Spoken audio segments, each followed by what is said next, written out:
Let's talk about the beginning, because the beginning is the only reason the ending hurts so much. Let's call him Edwin. You might know him as Michael. You might know him as David. You might even know her as Sarah. But the pattern is always identical. You remember how it started. It didn't feel like a red flag. It didn't feel like danger. It felt like finally coming home. He texted you good morning before you even opened your eyes. He texted you good night the second you turned off the lamp. He sent you songs that you hadn't heard in 10 years and said, "This made me think of your eyes." He didn't just listen to you, he absorbed you. When you told him about your childhood trauma, he didn't look away. He leaned in. He cried. He told you that he was the only one who could ever truly understand that pain. By the third date, he wasn't just a guy. He was the twin flame, the soulmate, the one the universe owed you after all those years of bad luck. But it wasn't destiny, and it certainly wasn't luck. It was a script, and you were just reading your lines perfectly. Welcome to the case of Edwin.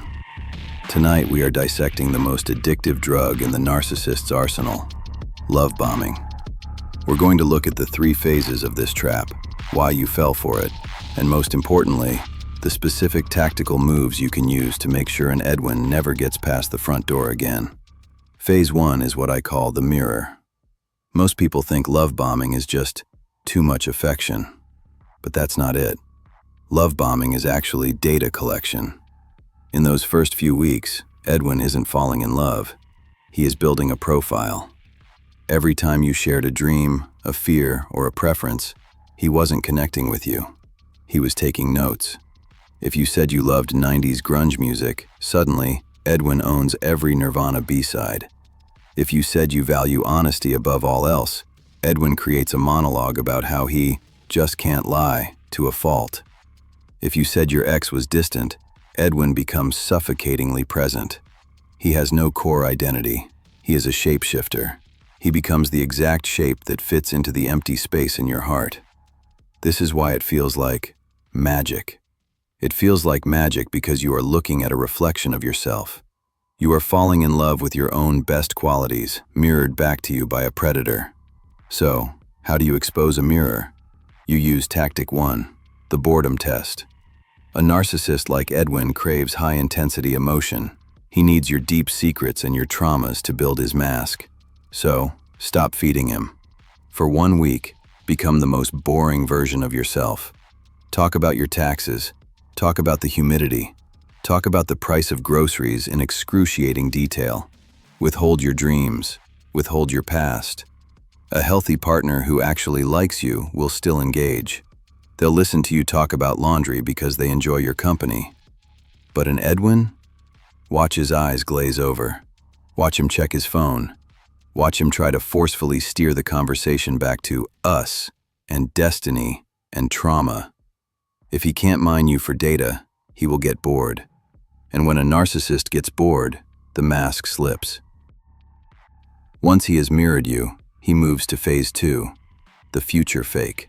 This is the hook that keeps you stuck long after the abuse starts. Edwin knows he can't keep up the perfect boyfriend act forever. It's exhausting. So, he needs to sell you a shared fantasy quickly.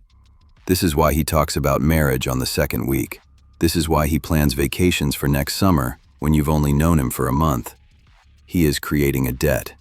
He is selling you a vision of a future that is so beautiful, so perfect, that you will tolerate anything in the present just to get there. He isn't promising you a life. He is promising you a destination. When we get that house by the lake, when we have kids, when my business takes off. To break this spell, you need tactic 2, the present tense rule. This is powerful. It bypasses your logic and hits your hope. From now on, ignore everything Edwin says about tomorrow, next month, or next year. Only look at today. If he says, "I'm going to treat you like a queen when we move in together," but he ignored your text for 6 hours today, believe the silence, not the promise. If he says, "We are going to travel the world," but he won't even drive to your side of town tonight, believe the laziness, not the jet fuel. The next time he spins a fantasy, interrupt him. Say this: That sounds lovely, Edwin. But right now, I need to talk about why you yelled at me in the car. Watch how angry he gets. You are popping the bubble. You are forcing him to live in the reality of his behavior, not the fantasy of his promises. A narcissist hates the present tense because in the present tense, they are failing you. Once he has you mirrored and has you hooked on the future, phase 3 is the most dangerous: isolation. Edwin needs to make sure no one wakes you up from the dream.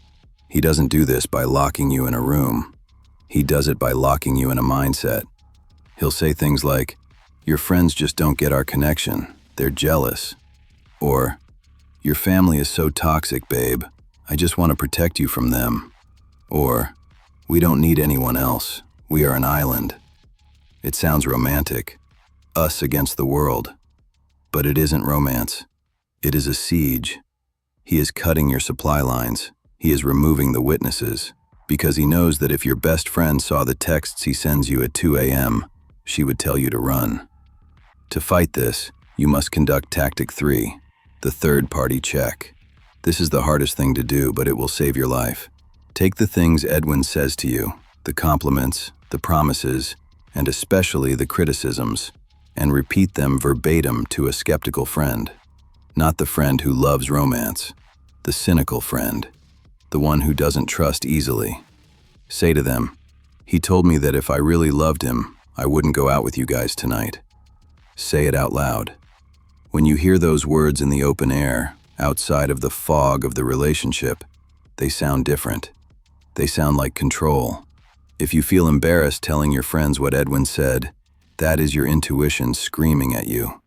Secrets are where the narcissist hides. Sunlight is the only disinfectant.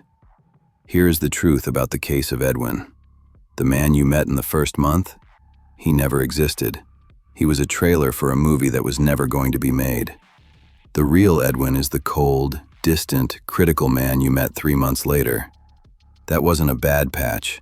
That was the real person finally taking off the heavy mask. You didn't lose a soulmate. You lost a predator who was finished feeding. Real love is not an explosion. It is not a firework. Real love is a slow burn. It is steady.